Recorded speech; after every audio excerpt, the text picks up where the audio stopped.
In Jamaica, opposition senators finally returned to the upper house on Thursday. Well, not everyone. Only 2 opposition senators reported for duty. Senators Tom Tavares Finson and Cavan Gale. The opposition members returned following their boycott last week Thursday and Friday in protest against the suspension of their colleague Senator Malahoo Fort. Last week Thursday, Senate President Floyd Morris, along with government senators, agreed on a motion to have Mrs. Malahoo Fort reinstated. However, the aggrieved Malahoo Fort has been demanding an apology. The JLP senators insist the motion to suspend Mrs. Malahoo Fort was improper.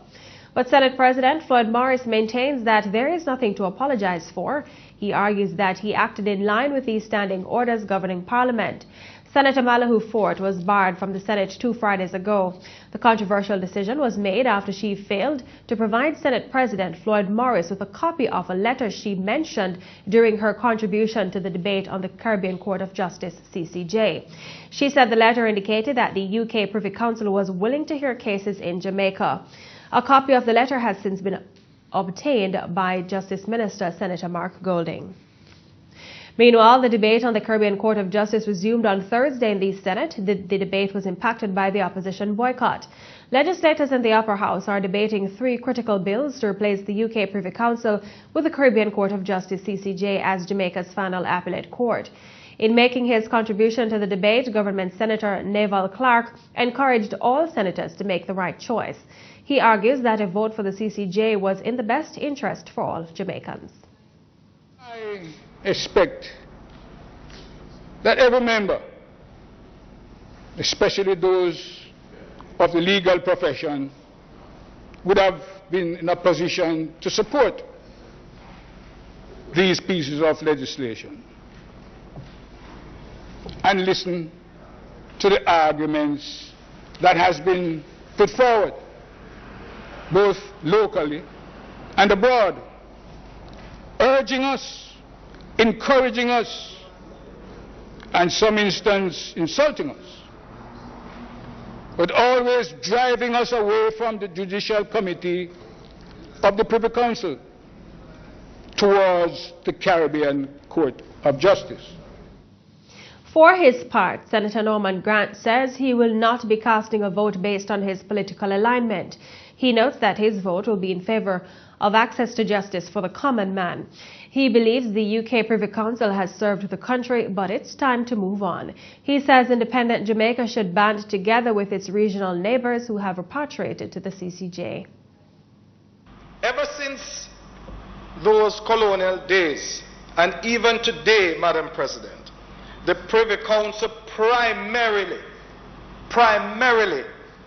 exists to guard the interests of the British people, and nothing is wrong with that.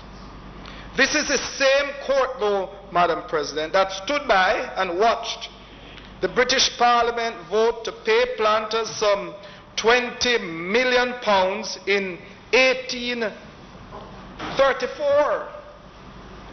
Google says this would be valued in present value terms £15.6 billion today.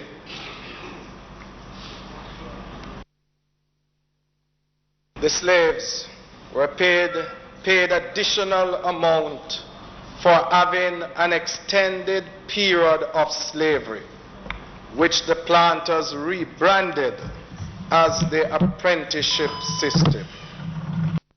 He argues that the opposition's calls for its own appellate court is a far-reaching goal. He says the CCJ is a credible choice.